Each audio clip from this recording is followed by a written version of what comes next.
Ja, ich freue mich sehr, wieder bei euch zu sein und über ein Thema, das wirklich so motivierend ist.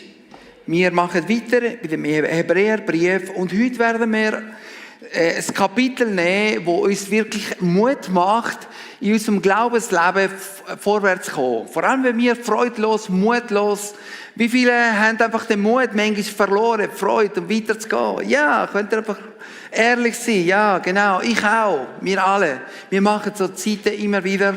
Und darum, der Text tut uns wirklich inspirieren, vorwärts zu gehen und wirklich mit praktischen Anwendungen, wie wir können wirklich den Lauf vorwärts gehen, in dem Lauf und auf Jesus zu schauen. Zuerst möchte ich mal mit einer wahren Geschichte anfangen und erzählen die Geschichte von Cliff Young. Cliff Young war ein 61-jähriger Mann, Kartoffelbauer und Schafhirte, der sich im 1983 in Sydney bei einem Ultramarathon angemeldet hat. Es ist der längste und härteste Ultramarathon der Welt. Von Sydney nach Melbourne sind 878 Kilometer. Nummer. Es haben sich 150 Teilnehmer angemeldet, natürlich von der Weltklasse besten Läufer. Nur der Cliff war ein Aussenseiter.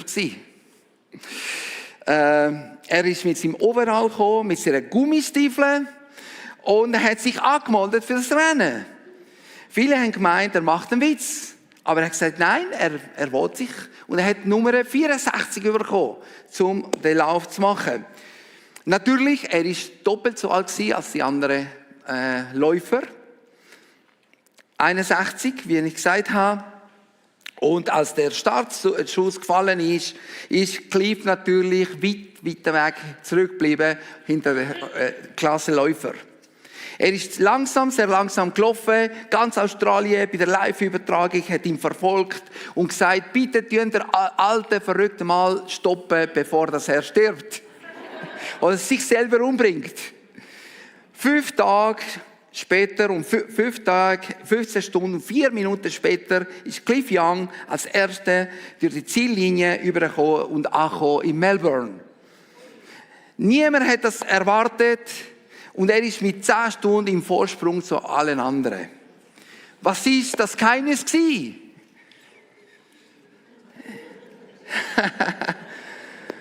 Die Läufer sind 18 Stunden gelaufen, 6 Stunden pro Nacht geschlafen. Cliff hat das nicht mitbekommen und er ist einfach unermüdlich gelaufen, fast ohne Pause. Manchmal hat er nur eine halbe Stunde Pause, also geschlafen und weitergelaufen. Auch in der Nacht ist er einfach gelaufen. Und sein Sieg hat ihn zum Nationalheld gemacht und hat inspiriert, die Weltklassenläufer zu einer neuen Technik, die heisst Cliff Young Shuffle. Beim nächsten Ultramarathon hat natürlich mit der Technik die neuen Läufer haben natürlich die Technik angewendet und die können die ganze Ultramarathon in einer kurzen Zeit machen. Das ist eine wunderbare Geschichte, die uns zeigt, dass manchmal von den Leuten, die wir am wenigsten erwarten, das Ziel erreichen. Und oft, wir als Christen, werden wir einfach die Leute, die meinen, ja, an wem glaubst du? Was ist das? Wo investierst du deine Zeit? Was ist das? Für was überhaupt? Das ist ein viel höheres Ziel, das wir haben. Und das ist das Ziel, das wirklich sich im Leben lohnt, zu laufen. Das ist das wichtigste Ziel im Leben. Und das ist ein Beispiel, das uns zeigt, dass Ausdauer mega, mega wichtig und entscheidend ist in unserem Leben. Denn unser Glaubensleben ist kein Sprint, das wissen wir, sondern es ist ein Ultramarathon, wo angefangen hat, an dem Tag, wo wir Jesus unser Leben gegeben haben und wird aufhören, wenn wir bei Jesus ankommen. Und darum, heute Morgen wollen wir einfach lernen von dem, wo der Weg, der Lauf schon vorausgegangen ist. Und sein Name ist Jesus. Wir lesen im Hebräer, Kapitel 12, vom Vers 1, lesen wir bis Vers 13. Da wir so viele Zeugen umgeben sind, die ein Leben durch den Glauben geführt haben, wollen wir jede Last ablegen, die uns behindert besonders die Sünde, in die wir uns so leicht verstricken. Wir wollen den Wettlauf bis zum Ende durchhalten, für den wir bestimmt sind. Dies tun wir, indem wir unsere Augen auf Jesus gerichtet halten, von dem unser Glaube von Anfang bis zum Ende abhängt. Er war bereit, den Tod der Schande am Kreuz zu sterben, weil er wusste, welche Freude ihn danach erwartete. Nun sitzt er an der rechten Seite von Gottes Thron im Himmel.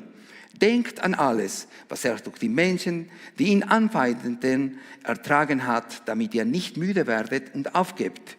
Immerhin habt ihr im Kampf gegen die Sünder noch nicht euer Leben opfern müssen.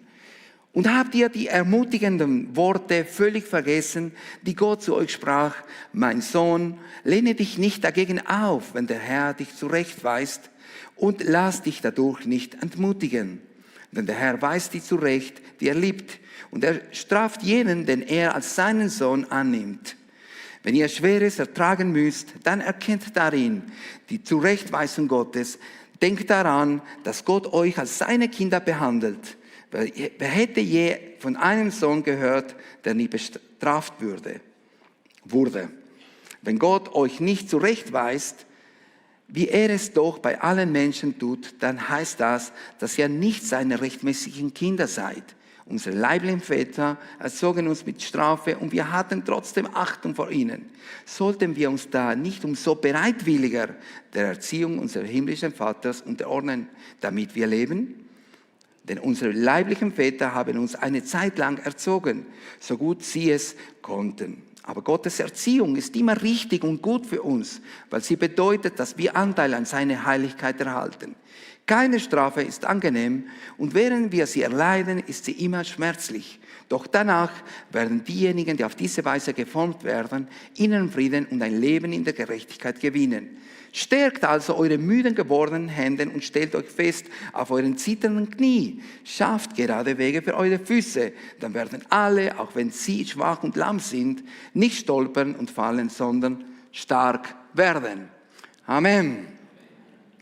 Was für ein Text, wo uns ermutigt, den Glaubenslauf durchzulaufen. Und der Autor zeigt uns, dass im vorigen Kapitel 11, redet von diesen Glaubenshelden, die einfach den Lauf schon vollendet haben, die haben das Ziel erreicht. Und er sagt, die durch den Glauben haben sie das Ziel erreicht. Und die sind schon jetzt bei Jesus. Aber jetzt bist du und ich, wir sind dran in dem Lauf.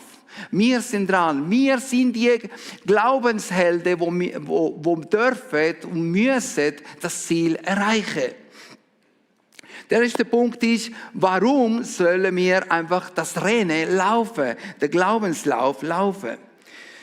Der erste Punkt ist, wie in dem Rennen ums alles geht. Es geht um die Ewigkeit. Und Hebräer 12,1 heißt, denn da wir von so vielen Zeugen umgeben sind, die ein Leben durch den Glauben geführt haben.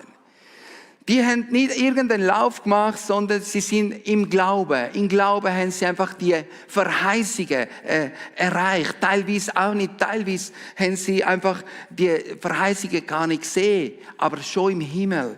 Die haben es einfach, es ist möglich, der Vers zeigt uns, es ist möglich im Glauben, das Ziel zu erreichen. Warum sollen wir laufen? Weil die große Schar von Menschen zeigt uns und tut uns anführen. Hey, kommt, macht es, wir haben es können schaffen. Ihr könnt das auch. Ihr könnt das auch durch den Glauben. Wenn ihr einfach euren Blick einfach so vorwärts schaut. Ein weiterer Punkt ist, weil Jesus uns teuer erkauft hat. Weil Jesus schon den Weg vorbereitet hat, damit wir einfach auf dem Glaubenslauf rennen. Wir sollen auch laufen, weil das ist das, was Jesus von dir und von mir erwartet. Das ist der Glaubensweg, der Glaubensrennen von unserer Errettung. Es geht um alles. Es geht um alles. Es gibt nicht etwas Höheres auf dieser Welt, auf den Glauben, als den Glaubenslauf zu laufen. Wir sollen weiterhin laufen, denn erwartet uns nicht nur ein kleiner Preis, sondern eine große Belohnung im Himmel. Für dich und für mich. Glaubst du das? Aber wir laufen nicht nur wegen der Belohnung, wir laufen, weil wir Jesus lieben. Das ist das Hauptziel, weil wir ihn gefallen, weil er sein Leben für uns gegeben hat. Er hat alles gegeben, damit du und ich ein siegreiches Leben, einen siegreichen Lauf durchführen können. Wie können wir uns vorbereiten für den Glaubenslauf? So wie ein Läufer sich vorbereitet, mental, physisch, in jeder Hinsicht mit der Ernährung und alles, dass er fit ist und er schaut, er achtet, er tut auch mental sich vorbereiten, die ganze Strecke und alles. So wir als Christen, wir sollen uns vorbereiten, geistlich.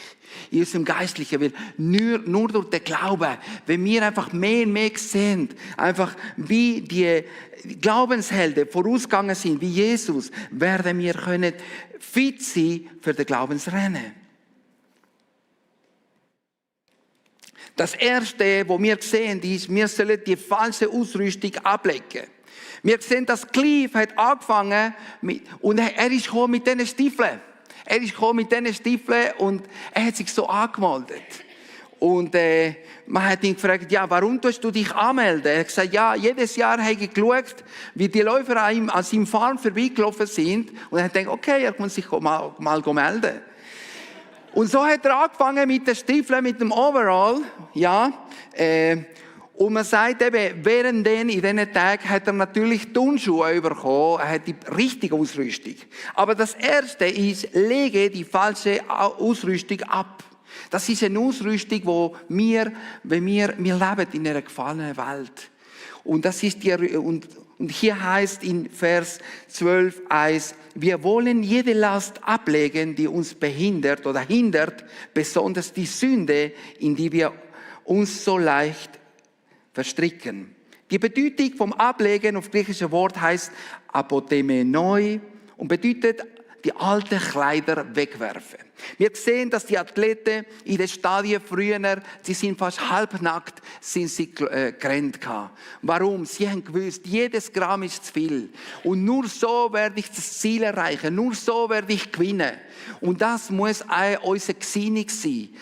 Also Kleinigkeiten, wo wir denken, ja, das hat nicht so einen großen Einfluss, aber das hat einen Einfluss auf unser Glaubensleben. Jede Last, die Last, können wir einfach sagen, der Rucksack, ja, manchmal, wir laufen einfach so als Christen in unserem Glaubensleben. Und am Anfang haben wir das Gefühl, okay, das geht. Aber wenn es bergauf geht, wie viele sind einfach mal wandern oder springen mit einem Rucksack? Das merken wir. Warum habe ich so viel rein in dem Rucksack? Warum? Wow. Ja, hätte ich die Hälfte genommen, oder wäre besser, oder gar kein Rucksack, wäre noch besser.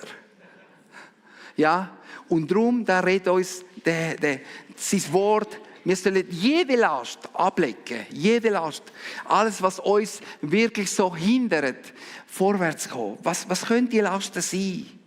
Lasten sein, das sind die Sorgen von dieser Welt. Die Sorgen, wir sorgen uns um so vieles. Ja, um unser AV, wir sorgen uns dass wir genug Geld auf Seite haben. Sorgen können sie auch einen hohen Lebensstandard. Ich will einfach mein neuestes iPhone haben, oder? Dann bin ich cool, aber das bringt mich in Schulden. Und wenn ich Schulden habe, das ist eine Belastung. Schuld ist eine Belastung. Belastung kann auch sein, wenn du dich nicht versöhnst mit anderen, wenn du Streit hast mit deinen Eltern, mit deinen Arbeitskollegen, du hast Mühe zum Versöhnen. Belastung sind in erster Linie nicht sind an sich keine Sünde, aber eine Belastung ist das, was mich hindert, dass ich den Lauf mit Leichtigkeit vorausgehen. Das sind Sachen, die äußerlich niemand sieht, aber ich auf meinem Herzen, ich spüre das. Ich spüre, ich muss einfach das ablegen. Vielleicht können es Hobbys sein, Freizeit. Ich muss meine Freizeit haben. Aber das hindert dich, dass du einfach Gemeinschaft mit Gott hast, Gemeinschaft mit anderen Christen hast, weil das wird dich schlussendlich stärken in deinem Glaubensleben. Es ist schön, ein Hobby zu haben. Es ist schön, in Ferien zu gehen und auch und jenes. Aber wenn das Priorität ist, ist es eine Belastung. Wir sollen jede Belastung von unserem Herz wegnehmen. Was denken andere von mir? Vielleicht Unglauben. Ich glaube nicht alles, was Gott sagt. Ich glaube nicht, dass Gott mit mir wird seine Verheißung mit mir einfach die Verheißung erfüllen. Ich glaube nicht, dass Gott kann mich heilen. Das sind also Belastungen. Und das heisst, und lege jede Sünde ab. Da können wir einmal sagen, die Stiefel sind gut, wenn es regnet, im Lamm zu gehen und auch jenes, aber zum Springen, das ist unmöglich. Ja, die Stiefel.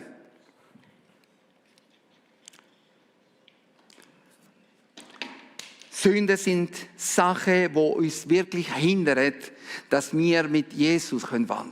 Wenn Sünde in unserem Leben ist, der Heilige Geist tut sich zurückziehen. Und manchmal, dann denken wir, Herr, warum spüre ich die Freude nicht mehr? Warum spüre ich die Freiheit nicht mehr? Und auch jenes sind Sünden in deinem Leben. Vielleicht bist du nur ein Klick im Internet von der Pornografie, von Gewaltszene, Sachen, die deinem Herzen, deinen Glauben kaputt machen, zerstören.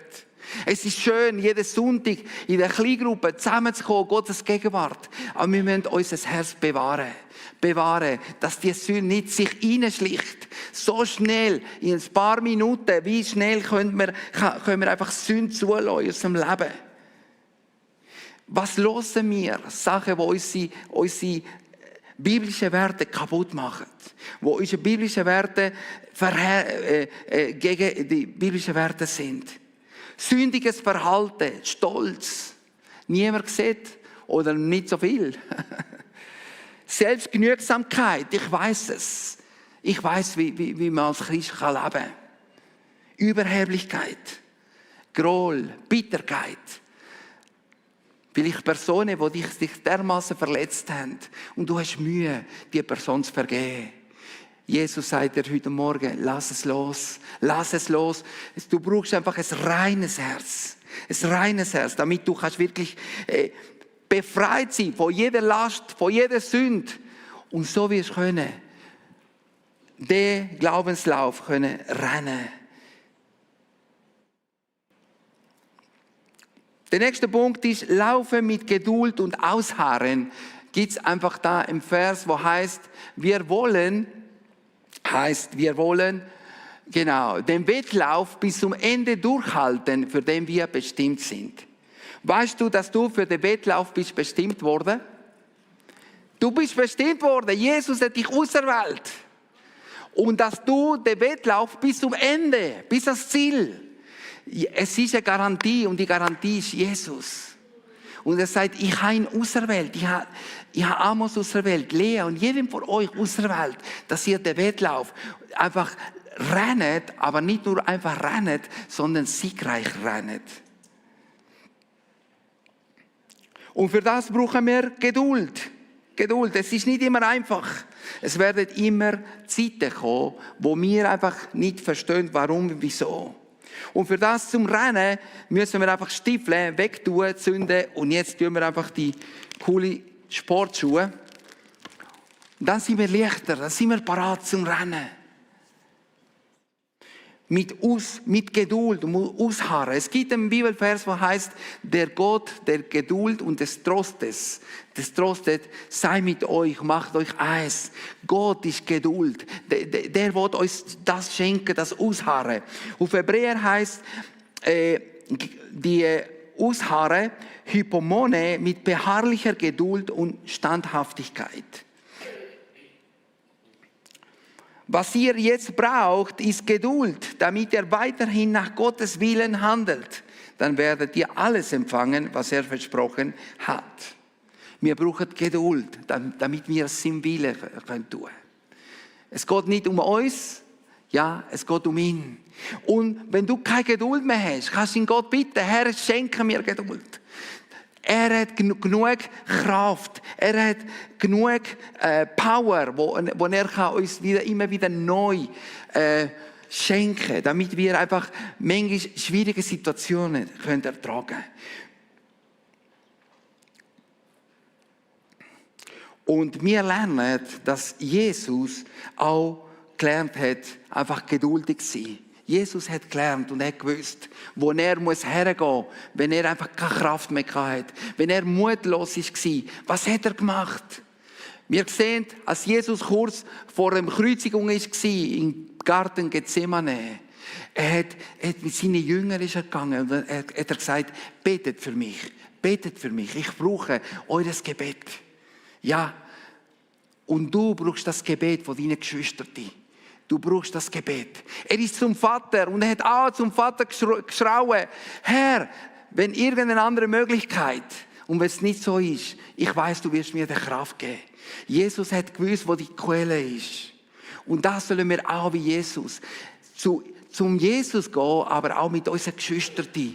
Einfach, tu dich nicht scheuen oder hab keine Angst, einfach deine Geschwister zu bitten, um für dich zu beten. Wir brauchen uns einander. Wir brauchen das Gebet, die Fürbitte. Das ist Kraft, es ist ein Schutz, wo uns hilft, einfach den Glaubenslauf zu rennen. Auszuharren. Auch wenn vielleicht andere Kollegen von dir weg vom Glauben sind, vielleicht nicht mehr so im Glauben sind, wie die Bibel sagt. Das soll nicht ein Grund sein, dass du demotiviert wirst. Geh zu Jesus, geh zu den anderen Christen, die das Leben, ein wohlgefälliges Leben vor Gott leben. Der dritte Punkt ist, laufe und akzeptiere Korrektur. Das ist das, was uns am meisten gefällt, oder? Und ich habe festgestellt, dass in dem Kapitel, das sind so viele Bibelverse, die reden genau über das, über Korrektur. Ich sage, wow, Herr, über Erziehung. Ja, und das ist etwas, was in unserer Gesellschaft als ein negatives Wort angeschaut wird. Aber wir brauchen Erziehung. Wir brauchen, damit wir wirklich vorwärts gehen können. Und so wie ein Läufer die Disziplin von seinem Trainer muss akzeptieren, so auch wir von Jesus. Und da heißt im Vers 7, wenn ihr Schweres ertragen müsst, dann erkennt darin die Zurechtweisung Gottes. Wow! Das heißt, wenn etwas Schweres uns passiert, Gott ist dahinter. Ist ein bisschen paradox. Wie können wir das verstehen? Denkt daran, dass Gott euch als seine Kinder behandelt. Und er hat gesagt, wer hätte ja von einem Sohn gehört, der nie bestraft wurde? Viele von diesen Männern, die heute in diesen Gefängnissen sind, wisst ihr, warum sie dort sind? Weil die Eltern sie nie erzogen haben. Sie haben es einfach machen. Und darum heisst heute, wie ein lieber Vater, Gott wird uns erziehen. Er wird uns korrigieren. Es gibt eine andere Version, die heisst, wenn du krumm bist, weg vom Laufbahn, weg an ein anderes Ziel, Gott lässt einfach Zustände, Schwierigkeiten in unserem Leben, damit wir korrigiert werden. Wenn wir einfach stur sind, wenn wir einfach festgefahren sind oder blind, und das kann passieren, dass irgendwie wir sind wie verblendet. Und genau dann muss Gott eingreifen. Für eine Situation, die schmerzhaft ist. Aber warum? Gott will uns wieder lenken, dass wir einfach auf dem richtigen Weg, auf dem Glaubensweg bleiben.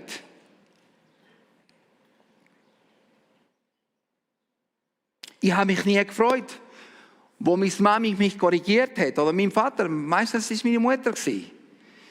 Und das hat mir wehgetan. Und manchmal bin ich verrückt. Und dann meine Mami hat immer wieder gesagt, weisst du, Amos, ich korrigiere dich, weil ich dich lieb habe. Und im Moment habe ich es nie verstanden. Aber jetzt verstehe ich es gut.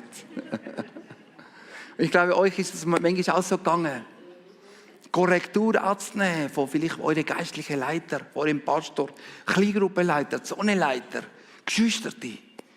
Die sehen Sachen, die wir selber nicht sehen. Und das ist der Geist Gottes, der durch sie redet.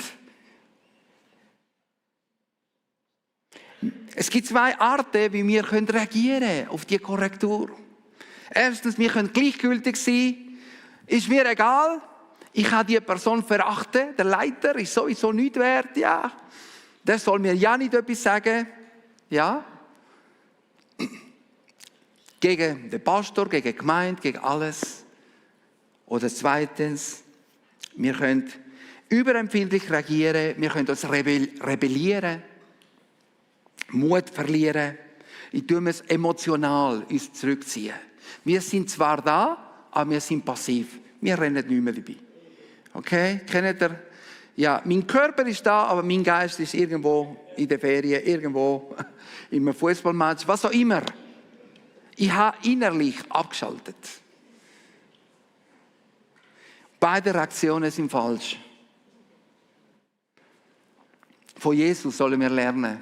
Was hat Jesus gemacht? Er hat gesagt, Jesus hat gelernt, Gehorsam. Er hat Korrektur angenommen.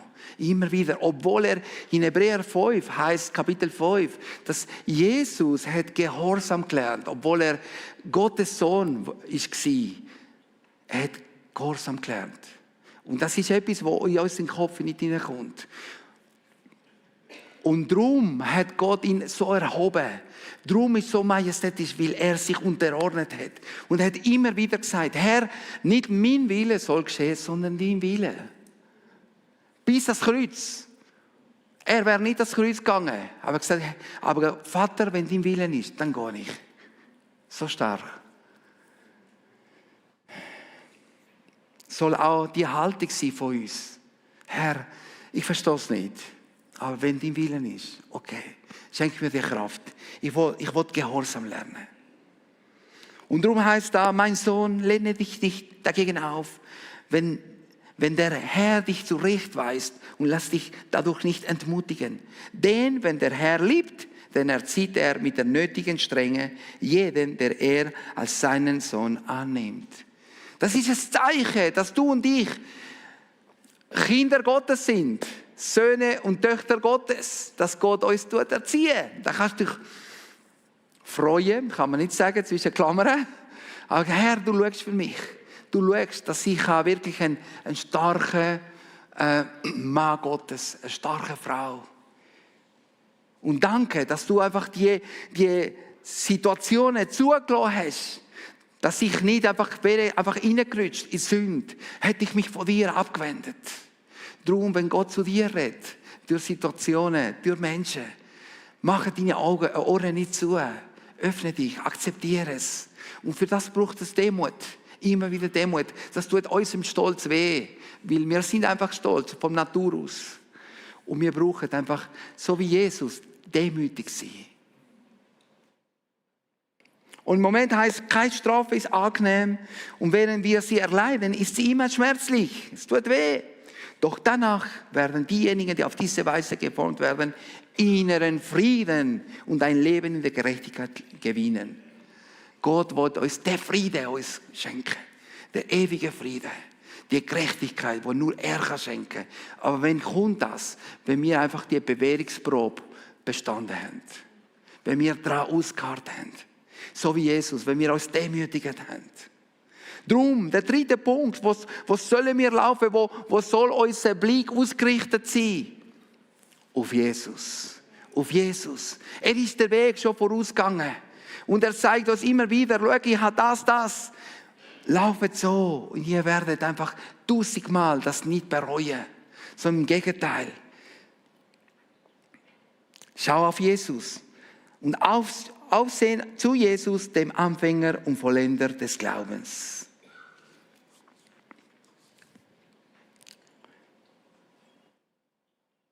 In Jesus, wo wir Jesus aufgenommen haben, ist unser Glaube geboren. Und Jesus kümmert sich, dass dein Glaube wachsen kann, dass es nicht einfach passiv bleibt. Er ist derjenige, der Situationen zulässt, immer wieder, damit dein Glaube, dass du kannst wachsen im Glauben, kannst ihn besser kennenlernen. Und leider ist es so, es ist einfach so Teil vom Leben, dass Gott einfach Leiden, Situationen, schwierige Situationen zulässt. Für was? Damit wir Gott suchen. Sonst werden wir ihn nicht suchen. Wenn alles gut geht, dann sagen wir, oh, danke Herr, danke für dein Segen, so gut, super. Aber wenn Schwierigkeiten kommen, dann gehen wir auf die Knie und sagen, bitte Herr, bitte Herr, erbarme dich. Ja, vielleicht Krankheiten, wo wir nicht verstehen, warum. Krebs, was auch immer. So überraschend, Unfälle. Wir haben in der letzten Zeit so viel gehört in unserem im Latino-Gebiet. Geschwister, die durch Prüfungen durchgehen. Aber es ist so schön zu sehen, wie sie einfach dranbleiben. In den Schwierigkeiten, Unfälle, Krankheiten, was auch immer. Sie klammern fest an Jesus. Und das soll so sein. Dass unser Glaube, alles wird vergehen. Eines Tages werden wir alle einen herrlichen Körper haben, gesund. Und werden wir sagen, wow, Herr, du hast das zugelassen, damit mein Glaube stärker wird. Amen. Darum ist Jesus unser Vorbild im Vertrauen auf Gott, seinen Vater und Abhängigkeit. Das Leben lang ist er abhängig vom Vater. Seine Hingabe, Gottes Wille zu tun. Nicht mein Wille, sondern dein Wille. Sein Gebetsleben, wow. Immer wieder heisst, Jesus ist früh aufgestanden, er hat den Vater gesucht. Ihn überwinden von Versuchungen. Jesus hat sündigen, aber er hat immer wieder uns gezeigt, es ist machbar. In die Kraft Gottes, du kannst ein heiliges Leben führen. Nicht ein vollkommenes, aber ein heiliges in der Kraft Gottes. Ausharrende Treue. Jesus hat den Lauf vollendet und den Sieg erlangt. Jesus ist unser Ziel. Darum war er bereit gewesen, die Schande am Kreuz zu sterben. Und er hat gesagt, auf die Freude, die ich auf ihn erwartet hätte.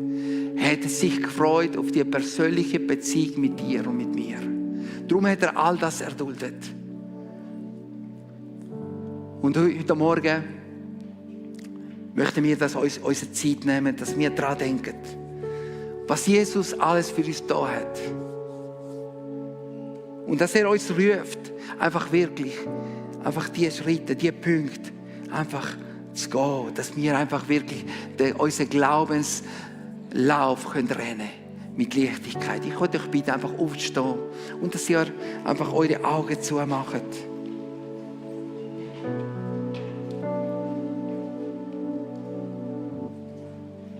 Darum sagt Gott, Jesus, heute Morgen, tut euch eure zitternde Knie, stärkt das, was müde Hände, müde Beine. Ich will euch stärken. Aber für das, zuerst müsst ihr einfach die 3 Punkte, die ich am Anfang erwähnt habe, jede Sünde, jede Last ablegen. Sachen, Dinge in deinem Herzen, wo dir einfach dein Glaube geschwächt haben, deine Freude geraubt haben. Gott möchte, dass du das kannst ablegen. Dass du ehrlich mit dir selber bist, mit Gott und sagst, Herr, so wie wir gesungen haben hier, ich gebe dir mein Herz. Sollen nicht nur Worte sein, sondern wirklich von dem tiefsten von unserem Herz. Dass wir sagen, Herr, ich gebe alles ab, jede Last gebe ich ab, jede Belastung, jede Sünde.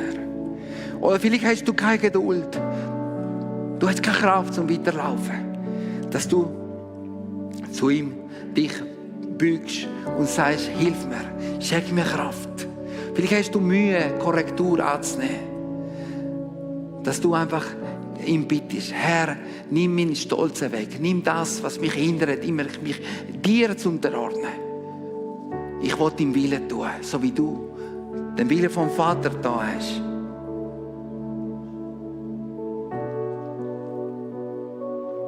Wir wollen uns eine Zeit nehmen, wo wir einfach all die Lasten, all das abgeben können. Und ich bitte euch, einfach die Leiter, dass sie beim Kreuz links im kleinen Saal führen kommen und wir wollen uns Zeit nehmen. Wenn du einfach eine Last hast, wenn du so Sachen hast, die du vor Jesus bringen willst, jetzt ist die Zeit.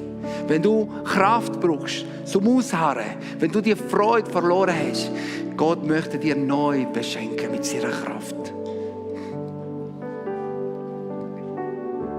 Gott möchte dir einfach, dass wir alle einfach ausgerüstet werden, um das Ziel zu erreichen. Ich möchte mal beten. Ja, Herr Jesus, wir danken dir für dein Wort. Danke, dass du zu uns geredet hast, Herr Jesus. Und danke, dass du unser Vorbild, du bist unser Ziel. Du bist der Anfänger und Vollender von unserem Glauben. Danke, dass du mit dem Geist heute Morgen bist, Herr. Herr, und uns neu berührst, uns neu belebst, Herr. Und wir möchten einfach jede Last, alles, was in uns wirklich bremst, zu dir zu kommen, mit dir zu laufen, Herr Jesus. Wir wollen jetzt alles das ablegen. Wir bitten dich, vergib uns, Herr. Vergib unsere Sünden. Vergib einfach da, wo wir immer wieder einfach dir untreu sind, Herr. Reinige unser Herzen. Komm mit dem Geist Gottes. Hilf. Wir bitten dich um eine neue Freude und eine neue Kraft, Herr Jesus. Und dass wir bitten dich, Herr, dass du uns hilfst, immer wieder unsere Augen auf dich zu richten. Herr, denn von dir kommt das Leben, von dir kommt Kraft, Herr. Halleluja. Halleluja. Danke, Herr. Danke für den Sieg, den du für uns errungen hast. Danke, dass wir in den Sieg dürfen wandeln, Herr. In dem Sieg dürfen rennen, Herr. Danke, Herr Jesus. Danke, dass du alles vollbracht hast, Herr Jesus. Danke für heute Morgen.